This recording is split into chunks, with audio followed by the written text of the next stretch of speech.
नमस्कार, स्वागत है एक बार फिर से आप सभी का आपके अपने चैनल हनुमान सेवा परिवार में। आशा करते हैं प्रभु श्री हनुमान जी और परम पूज्य गुरुदेव बाबा नीम करोली महाराज जी आप सभी भक्तजनों पर असीम कृपा सदैव बनाए रखें। दोस्तों, रामायण काल में जब प्रभु श्री राम जी अपने धाम को वापस प्रस्थान कर रहे थे, तब हनुमान जी ने भी साथ जाने की जिद कर ली। तब राम जी ने हनुमान जी से कहा कि हे हनुमान, मैं तुम्हें अपने साथ नहीं ले जा सकता। तुम्हें माता जानकी ने अजर अमर होने का वरदान तो दिया है और साथ ही वो तो भक्ति स्वरूपा हैं, अतः तुम्हें यहाँ पर रहकर भक्ति का विस्तार करना है। तब हमारे प्यारे हनुमान जी हाथ जोड़कर कहते हैं कि हे प्रभु, मैं एक शरीर से यहाँ पर आपका काम कर दूंगा, परंतु दूसरे शरीर से मैं आपके बिना रह कैसे सकूंगा।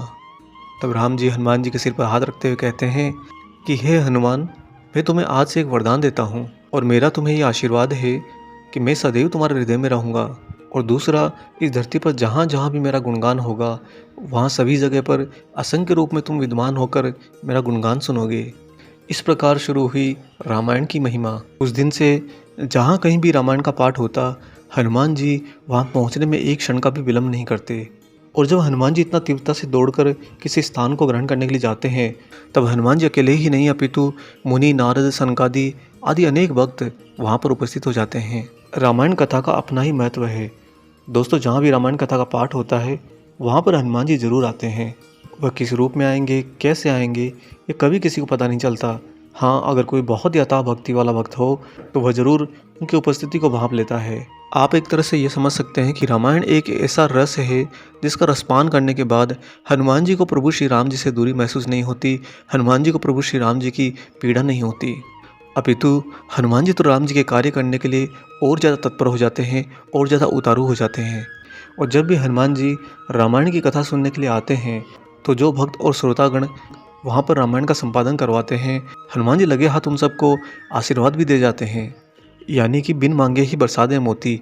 इस बात को आप ऐसे भी समझ सकते हैं कि जब रामायण का पाठ होता है, तो उस समय हनुमान जी वहाँ उपस्थित हर व्यक्ति की भाग्य से भी बड़ा जो सौभाग्य तैयार किया होता है इस ब्रह्मांड ने, उसे देने में एक क्षण का भी कदापि विलम्ब नहीं करते।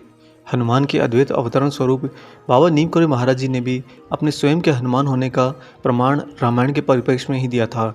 जब एक बार एक महान रामायणी कैंची धाम में महाराज जी को रामायण सुना रहा था और बाबा उस समय ध्यान मग्न थे, बीच में उसने पूछ लिया कि महाराज जी रामायण कहाँ से सुनाऊं। तब महाराज जी ने बंद आंखों से बोल दिया कि रामायण वहीं से सुनाओ जहाँ हमने विभीषण से वो बात कही थी। जो ही बाबा के मुख से ये वाक्य निकले, वहाँ उपस्थित सारे के सारे भक्त अवाक रह गए। उनकी आंखों में अश्रुधारा बह निकली, क्योंकि सभी को अपने कंधे पर बिठाए पवन पुत्र वीर हनुमान बाबा नीम करोली महाराज जी एक साथ रामायण युग में लेकर चले गए। और वहाँ के परम आनंद की अनुभूति होने के कारण हर व्यक्ति वहाँ पर भावुक हो गया।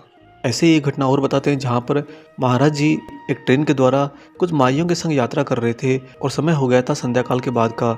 चारों ओर रात्रि का अंधकार गहराया हुआ था। तभी अचानक चलती ट्रेन में महाराज जी ने खिड़की खोल दी और ट्रेन की खिड़की खोलते ही बहुत ही मधुर स्वर के अंदर रामायण का पाठ सुनाई देने लगा। सारी माइयों ने चलती ट्रेन की खिड़की खोलकर यहाँ वहाँ देखने का प्रयत्न किया कि शायद कहीं कुछ राम कथा का पाठ तो नहीं चल रहा है, परंतु उस अंधेरे में कहीं किसी को कोई सुराग नहीं मिला। बाबा महाराज जी ने कुछ समय बाद में खिड़की बंद कर दी। जो ही खिड़की बंद करी, रामायण का पाठ पूर्ण रूप से बंद हो गया। माइयों को ये बात कुछ भी समझ में नहीं आई। इससे पहले कि अगला विचार उनके मन में कौन था, बाबा ने फिर से खिड़की खोल दी। जो ही बाबा ने खिड़की खोली, फिर से रामायण का मधुर धुन में पाठ सुनाई देने लगा। यह क्रम निरंतर कई बार चलता रहा। बाबा खिड़की बंद कर देते, रामायण का पाठ सुनाई देना बंद हो जाता। महाराज जी खिड़की खोलते, फिर से मधुर ध्वनि के अंदर रामायण पाठ सुनाई देने लगता। यह पूरी घटना एक अठखेलियों की तरह चलती रही। माइयों को कुछ भी समझ में नहीं आया, परंतु जब अगले दिवस को एक गंतव्य स्थान पर महाराज जी इन माइयों के संग पहुँचे, तब उस गंतव्य स्थान के भक्त के घर पर जाकर ये ज्ञात हुआ कि गत संध्या को उनके घर पर रामायण का पाठ चल रहा था। तब माइयों को समझते देर न लगी कि बाबा महाराज उन्हें इतनी दूर से भी वह रामायण का पाठ उन्हें सुना रहे थे। दोस्तों, यह है हनुमान की रामायण के प्रति महिमा। हनुमान चाहे कहीं भी हो, बाबा महाराज जी चाहे कहीं भी हो, रामायण का पाठ जब होता है तो उनको आना ही पड़ता है। और हनुमान जी महाराज जी किस स्वरूप में आएंगे, यह तो उनकी स्वयं की महिमा है। अब हम आपको एक छोटी सी घटना दिखाते हैं जो सत्य घटना है, ये रतलाम की है। यहाँ पर एक हनुमान मंदिर के अंदर आप देखिए, जब रामायण कथा का पाठ चल रहा था, तब अचानक से बंदर आता है और प्रभु श्री राम जी के चित्र के सामने जाकर वहाँ रखे हुए भोग को धारण करता है और तुरंत वापस चला जाता है। अगर आपको यहाँ भी रामायण की महिमा में किंचित मात्र भी शंका है, तो हम आपको एक दूसरी सत्य घटना और बताते हैं जो हमसे एक भक्त ने साझा करी। वह बताते हैं कि ये घटना है 2017 की। उनकी बाजी के पुण्यतिथि के पक्ष में उस दिन रामायण का पाठ रखा गया था। घर के बाहर ही टेंट लगाकर रामायण पाठ करने की व्यवस्था की जा रही थी। तब पंडित जी की माइक और टेंट के लिए लाइट की सप्लाई वहीं नज़दीकी एक खंभे से ली गई, जो कि साधारणतः छोटे कस्बों में अक्सर किया जाता है। जब पाठ आधा हो गया था तब थोड़ी तेज हवाएं चलने लगी, जो कुछ ही समय के अंदर आंधी का स्वरूप ले लिया, जिसके कारण पूरे मोहल्ले की लाइट एक साथ चली गई। दोस्तों, ये भक्त बताते हैं अचानक से गई लाइट के कारण सभी लोग मन में एक शंका पाल के बैठ गए थे कि क्या कथा बीच में रह जाएगी। तब वहाँ पर सभी को देखने को मिला एक बहुत ही बड़ा आश्चर्यजनक दिव्य चमत्कार। पूरे मोहल्ले के सभी जगह की लाइट चली जाने के बावजूद पंडित जी के माइक की लाइट नहीं गई थी। ये बड़े ही आश्चर्य की बात है कि पंडित जी का माइक अभी भी चालू था। आगे वह भक्त बताते हैं कि पूरी रात उनके मोहल्ले की लाइट गुल रही। इसके बावजूद भी दिव्य लीला का यह चमत्कार था कि कथा का पाठ निर्विघ्न पूर्ण हुआ। इस घटना की चर्चा कई महीनों तक वहाँ पर बनी रही। किसी को भी कुछ भी समझ में नहीं आया, बस सबके मुख पर एक ही बात रहती कि ये सब कुछ हनुमान जी ने किया है। वह अपने प्रभु श्री राम के कार्य में विघ्न पड़ने दे ही नहीं सकते। अब आपको बताएंगे कि रामायण का पाठ करने से आपके जीवन में क्या परिवर्तन आएंगे, या आपके जीवन के अंदर महाराज जी का किस तरह से आशीर्वाद का पदार्पण होगा। आइए अब सीधा लेकर चलते हैं आपको महाराज जी के परिप्रेक्ष्य में रामायण की भूमिका के लिए। दोस्तों, बाबा नीम करोली महाराज जी को रामायण बहुत ही ज़्यादा अति प्रिय है। दिल्ली में स्थित गुप्त हनुमान मंदिर में श्री नारायण बाबा कई वर्षों तक हनुमान जी और महाराज जी को रामायण का पाठ सुनाते रहे। उनके स्वयं के अनुभव ये बताते हैं कि जब भी वो रामायण का पाठ करते हैं तो महाराज जी किसी न किसी रूप में उस जगह पर आ ही जाते हैं, और यही बाबा के हनुमान स्वरूप का प्रत्यक्ष प्रमाण है। आप अपने घर में, मंदिर में, जहाँ भी व्यवस्था होती है, वहाँ पर अगर रामायण का पाठ करते हैं तो इससे महाराज जी का आशीर्वाद आपको स्वतः ही प्राप्त हो जाता है। और जब भी आप रामायण का पाठ करना चालू करें तब महाराज जी के लिए, हनुमान जी के लिए एक आसन जरूर छोड़ें, क्योंकि वो अपना आसन तो ग्रहण करेंगे ही करेंगे, उस दिन आपके साथ में अटखेलियाँ और लीलाएं जरूर करेंगे।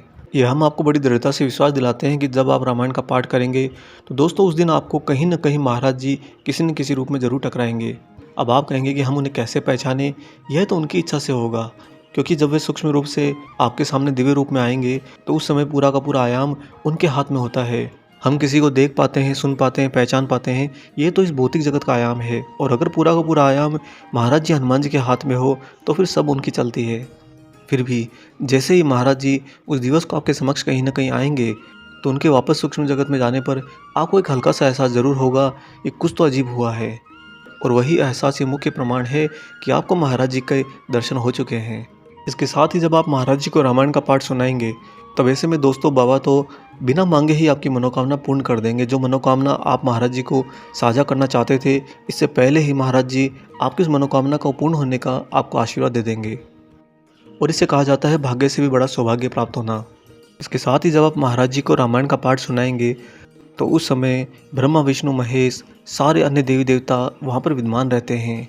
वह क्यों होता है? क्योंकि हनुमान जी को स्वयं को ये सिद्धि प्राप्त है कि उनके अंदर ही इस ब्रह्मांड के समस्त देवी देवता वास कर सकते हैं। दोस्तों, आपको यहाँ पर एक रहस्य भी बताते हैं कि रामायण में राम के रूप में मानव जीवन का चरित्र, रावण के रूप में ब्रह्म का चरित्र और माता सीता के रूप में विद्या का चरित्र दिया गया है, परंतु हनुमान जी के रूप में मानव जीवन के चेतन मन का चरित्र दिया गया है।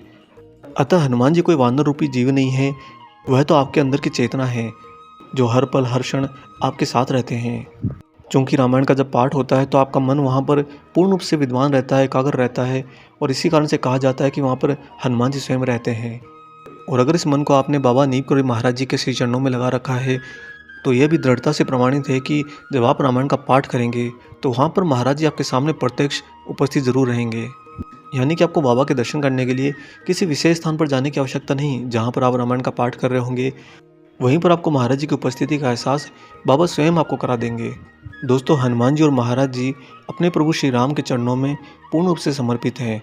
वह तो अपने भक्तों का कार्य पूर्ण करने के लिए इतने ज़्यादा तत्पर रहते हैं कि बार बार अपने ही भक्तों के जहन में बता देते हैं कि तुम तो मुझे रामायण सुनाओ। और इसीलिए इस वीडियो का शीर्षक आज का आप सभी भक्तजनों के लिए है महाराज जी की तरफ से कि क्या मुझे तुम रामायण सुनाओगे। दोस्तों, जब समय मिले तो अपने मन से ज़रूर पूछिएगा। अगर आपका मन इस बात में रमता है तो रामायण का पाठ तो अवश्य कीजिएगा। आशा करते हैं आज का यह अलौकिक वीडियो आपको पसंद आया हो। वीडियो अगर अच्छा लगा है तो जाने पहले इसे लाइक ज़रूर कर दीजिएगा, और अगर आप चैनल को सब्सक्राइब करना भूल गए हैं तो चैनल को सब्सक्राइब भी कर लीजिए। मिलेंगे बहुत जल्दी एक और ऐसे ही दिव्य अंक के साथ। तब तक अपना और अपने माता पिता का संपूर्ण ख्याल रखिए और परम प्रभु श्री राम जी का निरंतर गुणगान करते हुए बाबा हनुमान और बाबा नीम करोली महाराज जी की निस्वार्थ होकर सेवा करते रहिए। जय सिया राम।